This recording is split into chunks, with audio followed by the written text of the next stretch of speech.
اللہ کے محبوب فرماتے ہیں کہ حق تعالیٰ نے ابن آدم کے دل میں اس دنیا کی اتنی حرص رکھی ہے، اگر ایک وادی اس کو سونے کی مل جائے تو پھر بھی یہ تمنا کرے گا کاش کہ ایک اور وادی بھی مجھے سونے کی مل جائے۔ اور آج یہی حال ہے، ایک دکان ہے، کوشش ہوگی یہ ساتھ والی مل جائے، ہاں مکان ہے جی پیچھے والا بھی مل جائے، راتوں کو اٹھ کے فون کریں گے حضرت صاحب آپ تہجد کے لیے اٹھے ہوں گے، خصوصی طور پہ دعا فرمائیں ساتھ والی دکان بک رہی ہے میں ہی لے لوں،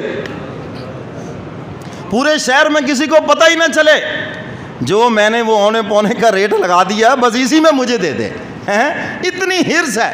بہت سو کو میں نے دیکھا ان کی اولاد بھی نہیں ہے اور پھر بھی اتنی حرص ہے، ٹکے ٹکے پہ مر رہے ہیں، حلال و حرام کی تمیز نہیں۔ او خدا کے بندو، اللہ نے کھانے پینے کا گزر بسر کا سامان دے دیا، اس پہ صبر کرو۔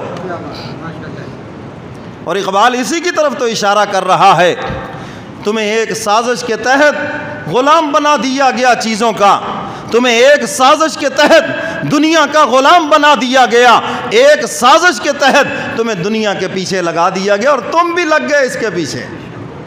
کیا گیا ہے غلامی میں مبتلا تجھ کو، تجھ سے ہو نہ سکی فقر کی نگہبانی۔ تو اپنے کملی والے پیغمبر کا فقر و فاقہ بھول گیا، اگر تجھے وہ یاد رہتا تو ان چیزوں کے پیچھے نہ بھاگتا، بلکہ جو کچھ تیرے پاس تھا اس پہ صبر کرتا، قناعت کرتا، اپنے رب کا شکر ادا کرتا کہ مولا تو نے کھانے پینے کا سامان دے دیا، تیرا بہت ہی شکریہ ہے۔ تو میرے محترم سامعین، ایمان والے اللہ سے پیار کرتے، اور یہ ہے اللہ کی محبت۔ انسان اللہ کی محبت میں گناہ چھوڑے یا اللہ کے ڈر سے گناہ چھوڑے، اور جو اللہ کی محبت میں گناہ چھوڑے وہ بھی جنت میں جائے گا، جو خدا کے ڈر سے گناہ چھوڑے وہ بھی جنت میں جائے گا۔ یہ چیز اللہ والوں کی صحبت میں پیدا ہوتی ہے، یاد رکھنا، یہ چیز خانقاہوں میں پیدا ہوتی ہے۔ آپ کسی اللہ والے سے جب جڑیں گے اور اس کے پاس آنا جانا رہے گا، تم یوں ہی آتے جاتے رہو گے، پھل اپنی محبت کا پاتے رہو گے، رنگ چڑھتا رہے گا دل کے اوپر۔ اور یہی نسخہ ہے اللہ کی محبت حاصل کرنے کا۔ حضرت تھانوی رحمۃ اللہ علیہ نے 2 چیزیں لکھی ہیں، فرمایا اللہ تعالیٰ کے احسانات کو سوچو، اللہ کی محبت تمہارے دلوں میں آئے گی، اور نماز روزہ تمہارے لیے آسان ہو جائے گا۔ اللہ کے احسانات کو سوچو، اور انسان کی فطرت ہے جو اس کے اوپر احسان کرتا ہے یہ اس سے پیار کرتا ہے۔ وہ تو پرلے درجے کا کمینہ انسان ہوتا ہے نا، کہ اس پر کوئی احسان کرے اور پھر وہ اسی کو تکلیف پہنچائے، اسی کو ناراض کرے۔ تو حضرت تھانوی رحمۃ اللہ علیہ فرماتے ہیں اللہ کے احسانات کو سوچو، اللہ کی محبت تمہارے دلوں میں آئے گی۔ اور دوسرے نمبر پر ارشاد فرمایا محبت والوں سے اپنا دل ملا لو تو تمہارے دلوں میں بھی مولا کی محبت آ جائے گی۔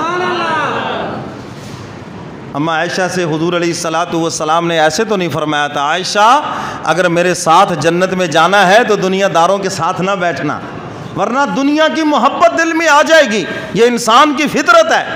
آپ پیسے والوں کے پاس بیٹھیں گے نا، آپ کو اپنا کاروبار بھی حقیر لگے گا، آپ کو اپنی ملازمت بھی حقیر لگے گی، آپ کو اپنا چھوٹا بزنس بھی حقیر لگے گا۔ کیوں؟ آپ بیٹھ گئے بڑے سرمایہ دار کے پاس، وہ چوکے چھکوں کی بات کرے گا، میں نے فلاں سودا لیا اتنے لاکھ بچ گئے، فلاں لیا اتنے کروڑ بچ گئے، تو ناشکری آ جائے گی تمہاری زبان کے اوپر۔ تو اس لیے فرمایا اپنے سے نیچے والوں کو دیکھو تاکہ جو نعمتیں تمہارے پاس ہیں ان نعمتوں کے اوپر تم اپنے مولا کا شکر ادا کرو۔ اگر اپنے سے اوپر والوں کو دیکھو گے تو نہ شکری آئے گی زبان، ہمارے اوپر کیا، ہمارے پاس کیا ہے جی، ہمارے پاس کیا ہے جی، کس چیز پہ شکر ادا کریں، دال روٹی تو ہے، اس پہ کیا شکر ادا کریں۔ تو میرے محترم سامعین، جب اپنے سے نیچے والوں کو دیکھو گے تو شکر کی توفیق ملے گی۔ شیخ سعدی رحمۃ اللہ علیہ فرماتے ہیں میرے پاس جوتا نہیں تھا، گرمیوں کا موسم تھا، تو میرے دل میں ایک شکایت سی آ گئی، یا اللہ تیرا مقبول بندہ ہوں اور مجھے جوتا بھی نہیں دیا اور اپنے نافرمانوں کو اتنے قیمتی جوتے دے دیے۔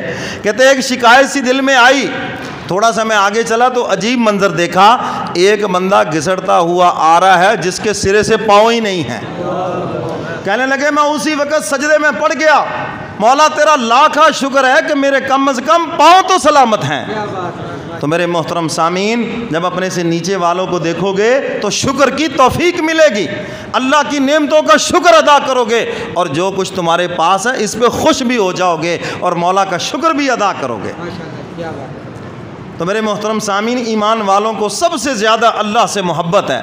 سیدنا بلال حبشی، سب کہہ دو رضی اللہ تعالیٰ عنہ، صحابی رسول ہیں، کلمہ پڑھا اور مکے کی تپتی ہوئی ریت کے اوپر لٹایا ہوا، جسم پہ کوڑے پڑ رہے ہیں، اور زبان سے کیا نکل رہا ہے؟ احد احد احد، صرف اللہ کا نام۔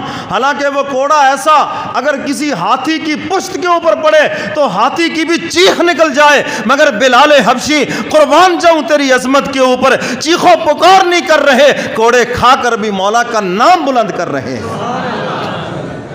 حق تعالیٰ نے بھی پھر انعام عطا فرمایا۔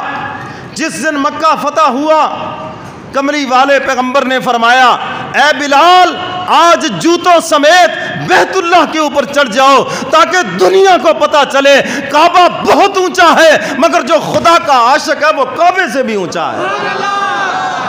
پھر دنیا نے دیکھا بلال حبشی جوتوں سمیت بیت اللہ کے اوپر چڑھے ہیں۔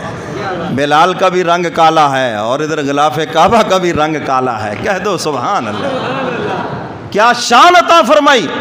اور یاد رکھو، اللہ اپنے عاشقوں کے جھنڈے سدا بلند رکھتے ہیں، اس کے عاشقوں کو کوئی ذلیل نہیں کر سکتا۔ ہاں، آزمائش آ سکتی ہے، تکلیف آ سکتی ہے وقتی طور پر، جیسے گن پوائنٹ پر کوئی ڈاکو اگر آپ کو دبوچ لے تو اس کا یہ مطلب تھوڑی ہے، اگر کوئی وزیر اعظم کو آ کر جناب 4 ڈاکو گن پوائنٹ پہ کہیں یہ کرو وہ کرو، اس کا یہ مطلب تھوڑی ہے کہ ڈاکوؤں کی حکومت ہو گئی، حکومت اسی کی ہے۔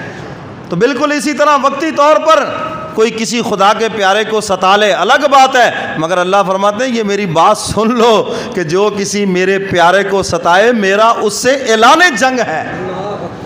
2 مقام ہے قرآن و حدیث میں جہاں اللہ فرماتے ہیں میرا اعلان جنگ ہے۔